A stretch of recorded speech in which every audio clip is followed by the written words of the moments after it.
Dude, heck.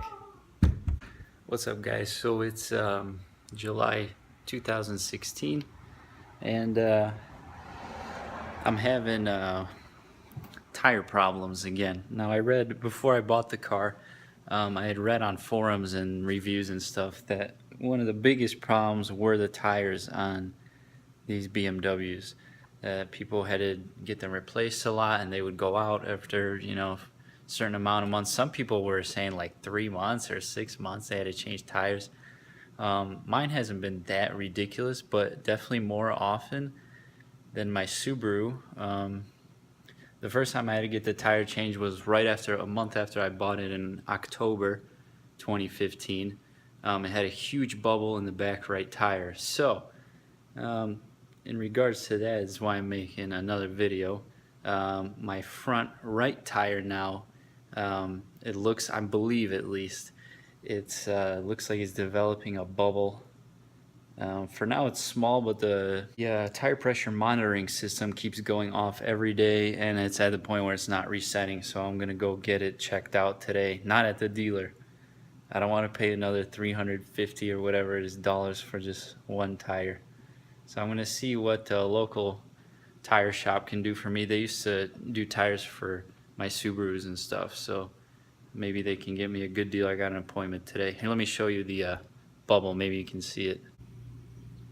Okay, so I don't know if you guys can see the bubble. I can kind of see it on my screen, hopefully, but it's right there. It's developing right here.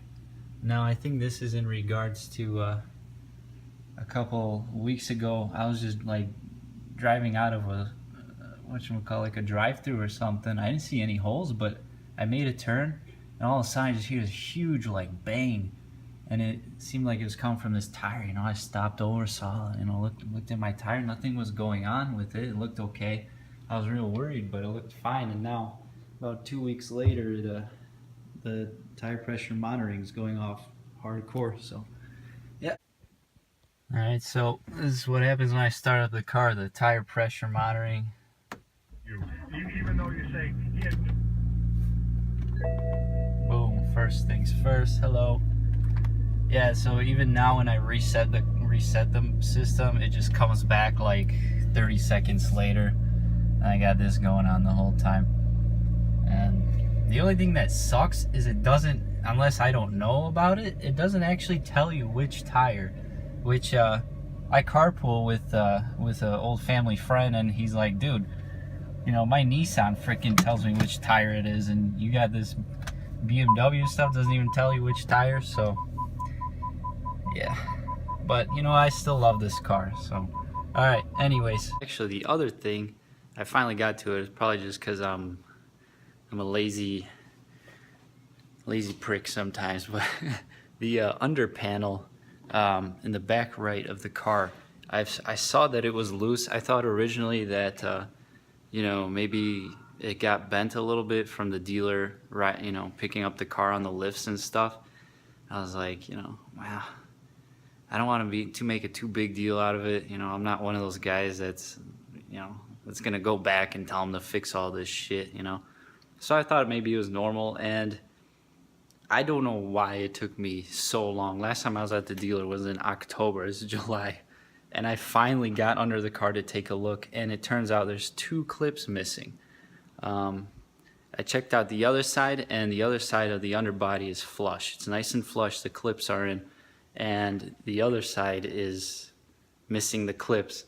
So I found the clips, and I'm waiting for them to come in the mail. I just put them in myself. I'm not gonna go to the dealer, freaking pay probably a bunch of money to have them put it in. The only problem with that is, but finding that part was ridiculous. It took me literally like an hour and 10 minutes or something like that to find the exact part that I need online. I mean, you can't just type in, pins or like clips underneath BMW F30. It's like you gotta dig. You gotta go like a car parts website, like a BMW parts specific website, and then kind of do like type in underbody or something, and there's a zillion parts, and then you got to pinpoint the part. And you guys the part number instead of, in case anyone else ever has a problem. Let me show you what I'm talking about too. So it's the back right of the car, and see how this is this panel right here. Yeah, well, there's two clips missing, one here and one over there. And see, there you go, a huge hole where the clip's supposed to be. I don't know if the mechanics just forgot to put them in, because it was flush before when I first bought the car. But yeah, when they come in, I'll install them and then show you guys. So here's a couple pictures. This is what the securing pins look like on the left side underneath the car, and this is what it is on the right side. Obviously they're missing. So here's just a quick walk around of the loaner I got from the dealership when I dropped off my car. It's a 320i, and I got an up close look at the LCI taillights, and I gotta say I really like them in real life. In real life they look a lot better than, you know, what I've seen in pictures and stuff, and I would totally want to do a conversion like this, except it's probably gonna cost hundreds of dollars, probably $1,000 or so. Okay, so I ended up actually going to a BMW dealer to get this tire done on my car. I went to the local shop and they quoted me, it was going to be $247 for the tire, and then I have to pay shipping since they didn't have it in stock. It would take about 2 days to ship, which I would have to pay for, and it'd be another $50, so about $300 plus another whatever it would be for labor, so it'd be in the 300 something range. So I told them I'd think about it. I went to BMW and they happened to have a tire in stock, which was great. So they gave me a quote that was a lower price than the local shop offered me, which I was surprised. And so I headed over there and got it done. I also got a extra service done. I got cooling system fluid exchange. So yeah. So here's the part that I needed for the bottom of my car, for the underbody, the paneling I showed you earlier. It's got this weird star shape kind of thing in the middle. Kind of looks like this. The part number is 0714-729-6886. And then I got it off of Turner Motorsports. I bought it, and I forgot where I found the part. bmwfans.info is where I found the part. So I'm gonna go install and see if this is actually the part. And I'll have the in the description I'll have the part number along with, you know, what it's called. It's like a, so I ended up paying $539 at the dealer. That was with a 10% discount. The tech was actually really cool. She was just really nice and stuff. So yeah, $539. That's with that cooling system exchange, fluid exchange. The tire, the whole thing with labor, it was $300. So I got $40 less than what I paid last time at the dealer. I don't know. I think it's probably because she gave me a discount. So that was really cool of her. Shout out to you, Deanna. I highly doubt you're watching. So yeah, overall, and then I got the car back. It felt really good. And I don't know, I might have to start thinking about maybe getting new tires or something, because if I'm gonna, you know, be getting bubbles in the tires every 6 months or whatever it is,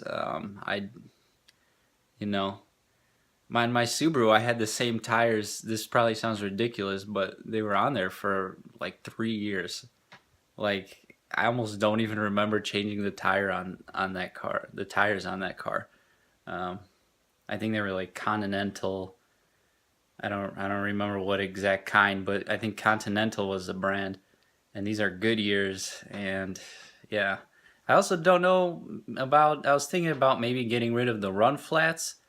I saw a post on, I think, Bimmer post. Some guy said he got rid of his run flats and said it was the best decision he ever made. The only problem with that is if I get a flat, you know, then I don't have a spare and I don't have run flats, so then I really can't get anywhere.